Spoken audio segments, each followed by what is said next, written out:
Bon ok, c'est la reprise après la grosse interruption de 2 mois liée à un événement inconnu, je sais pas pourquoi, mais c'était super calme ces 2 derniers mois, toutes les boutiques fermées, personne dans la rue.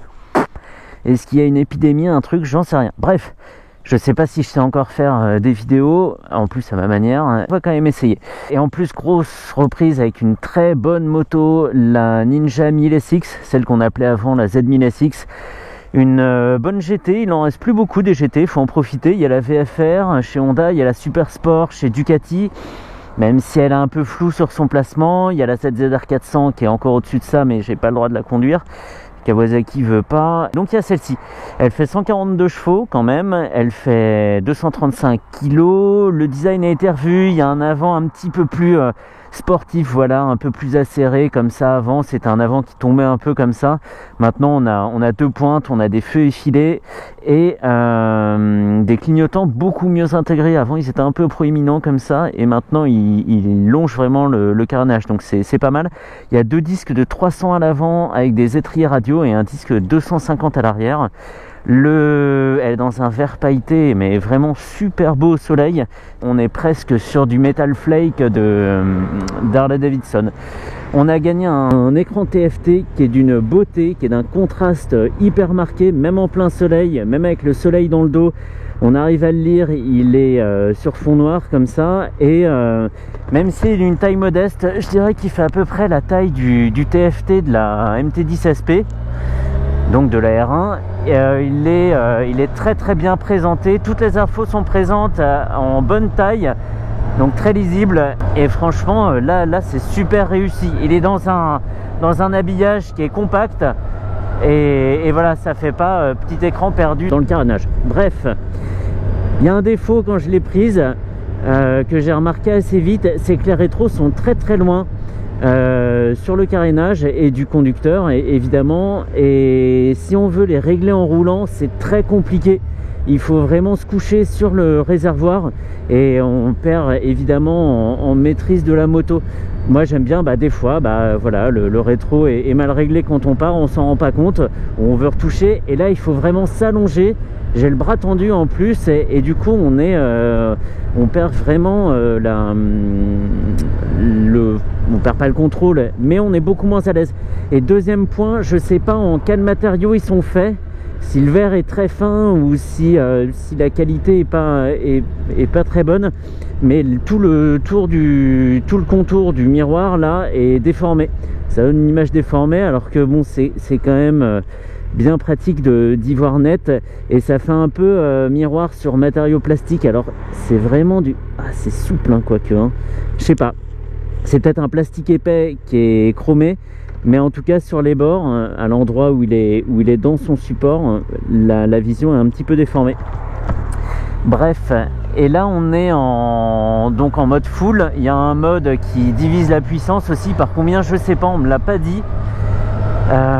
Parce que Thomas chez Jouy Moto était un peu débordé, un grand merci à lui.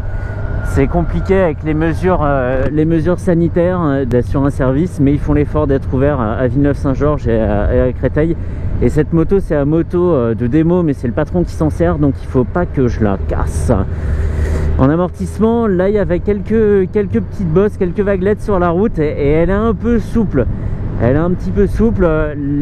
L'amortisseur arrière se règle sans outil avec une grosse molette sur le côté droit, donc ça c'est pas mal. Et à l'avant c'est le réglage classique au tournevis en haut des tubes de fourche. Il y a très peu de courses mortes sur l'embrayage, donc elle a tendance à partir assez vite. Il faudra prendre le coup de main.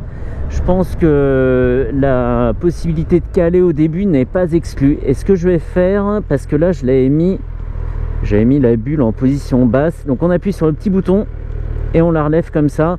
On la règle au millimètre près, hein. Il n'y a pas que 2 positions, mais moi je vais la mettre dans la position la plus haute.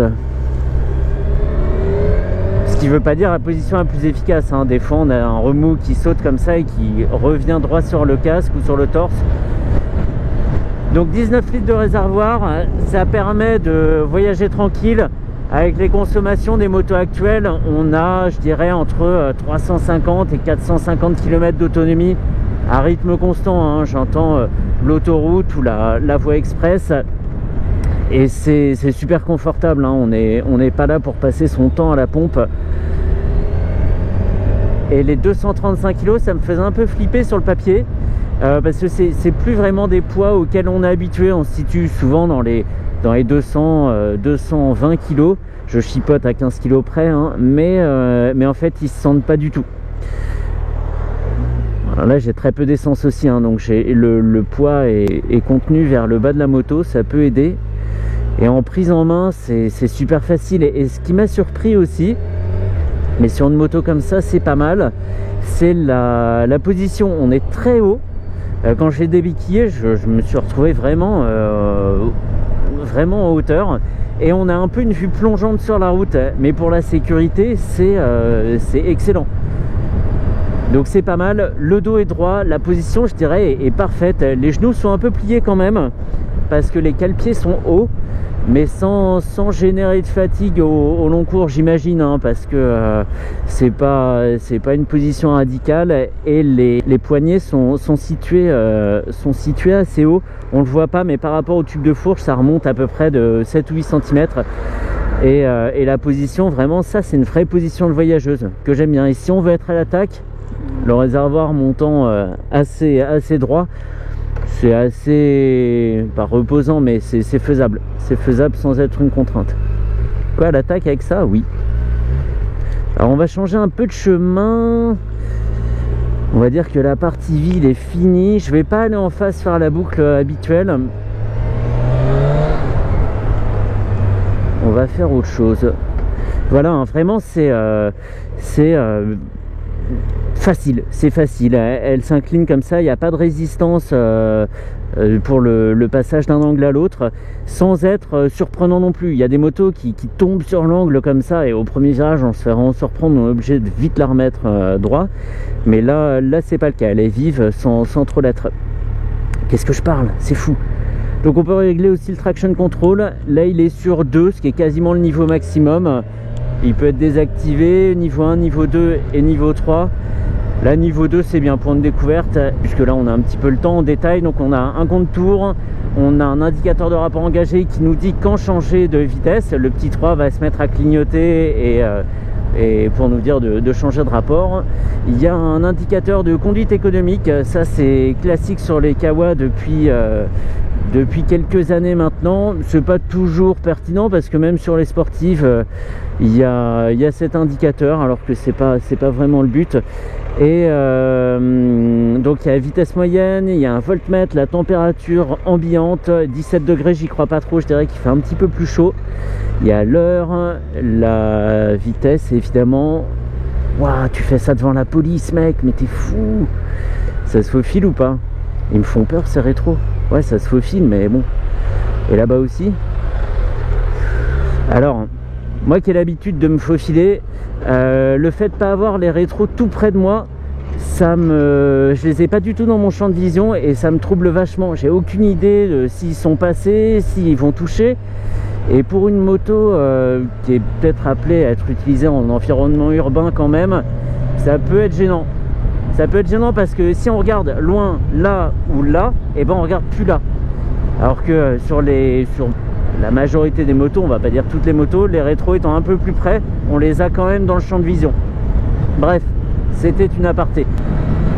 Elle est d'une souplesse, il n'y a pas une vibration, c'est dans les cale-pieds non, dans la selle non, parce qu'elle est très épaisse et le gel est d'une très bonne consistance. Ok, alors comme elle est en rodage, elle s'affole dépasser 4000 tours. Voilà, on va rester à 4000 tours, je ne veux pas la brusquer, je ne veux pas me faire défoncer dans les commentaires. T'as pensé au mec qui achète la moto après, là, ça va? Ben achète, ça se trouve, t'as peut-être déjà acheté une moto de presse, t'en sais rien, et puis les mecs ont fait des roues avant toute la journée. Bon, bah alors calme-toi un peu, Jean-Gérard, là. Bref. Et bah voilà, c'est une moto qui se conduit d'une main, et elle peut même se conduire de 0 main, puisqu'elle a le régulateur de vitesse que je vais tenter de mettre. Non, 7. Ok, alors c'est ça. On appuie sur le bouton du régulateur, on appuie en bas pour le 7 et plus. Ok, il faut rester appuyé pour monter la vitesse réglée. Et là, on est à 87 km/h. Voilà, c'est assez étrange. Je conduis sans la main gauche, j'aime pas du tout. Alors que c'est marrant, à vélo, c'est l'inverse. Je conduis toujours sans les... Si j'ai qu'une main à garder sur le guidon, c'est la main gauche. Et à moto, bah forcément, c'est la main droite. C'est une question d'habitude. Bon, c'est étrange, voilà. Et du coup, si je mets les gaz, il s'enlève. Et si je coupe les gaz, il se remet. Donc, on a un vrai régulateur. Et ça marche très très bien. On va juste le monter un peu. El Regulador, hop. Et là, j'attends juste d'arriver. Il y a une détente dans le dos qui est impressionnante. La position est vraiment, vraiment parfaite. Quoi, il y a un petit peu de monde en revenant? Oui, il y a un petit peu de monde. La position est parfaite. Les remous sont pas super présents. Ils sont pas gênants. Mais par exemple, là, je pourrais pas changer la position de la bulle.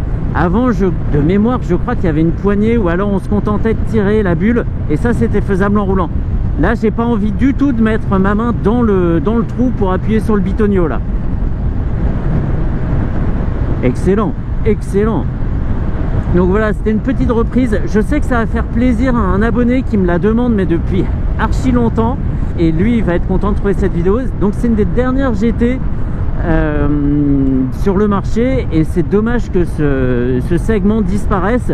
Parce que c'est des motos, je pense, dont on a besoin. Faire un Boyaroche en roadster, c'est marrant, 100 km ou 200 km. Mais descendre dans le sud de la France ou voyager en Europe, ça devient plus compliqué. Il y a vraiment une fatigue d'avoir le vent sur le torse. Au bout d'un moment, c'est plus drôle, quoi. Donc là, je coupe le régulateur. C'est un peu violent à la coupure. Bon, c'est peut-être dû au frein moteur aussi. Mais les GT sont des motos vraiment, vraiment utiles, quoi. La protection, on en a tous besoin sur la route.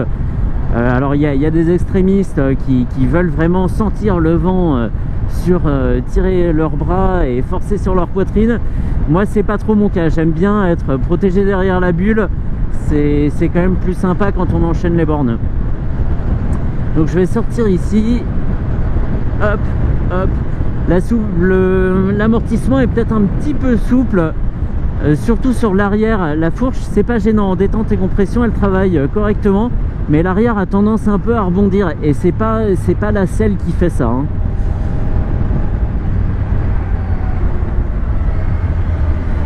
Et d'un guidage, c'est archi précis.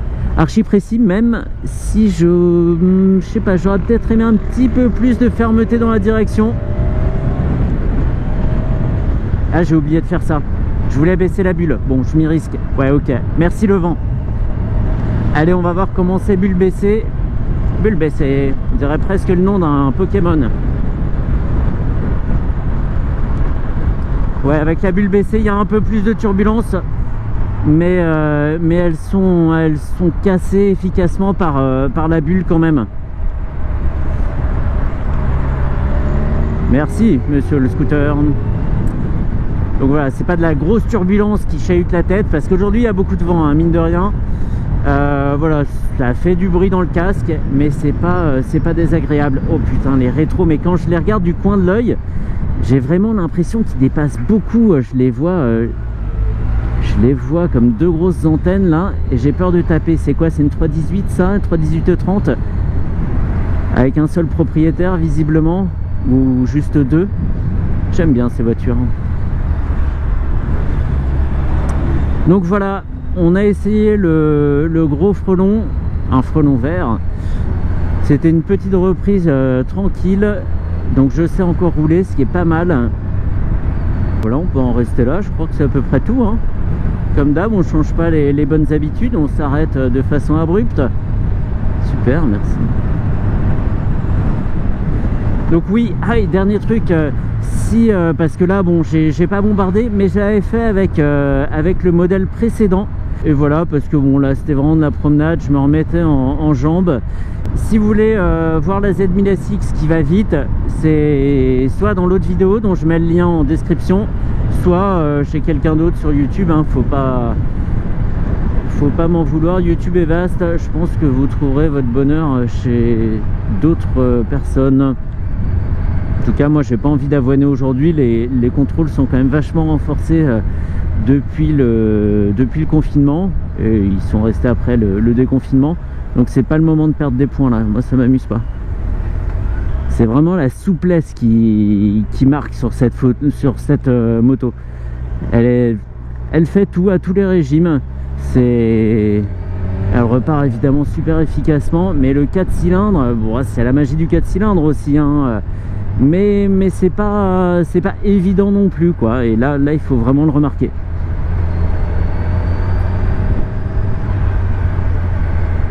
Vraiment facile, même pour une grosse moto tous les jours, pas de souci à la prendre. Donc voilà, là on peut en rester là, c'est la vraie fin.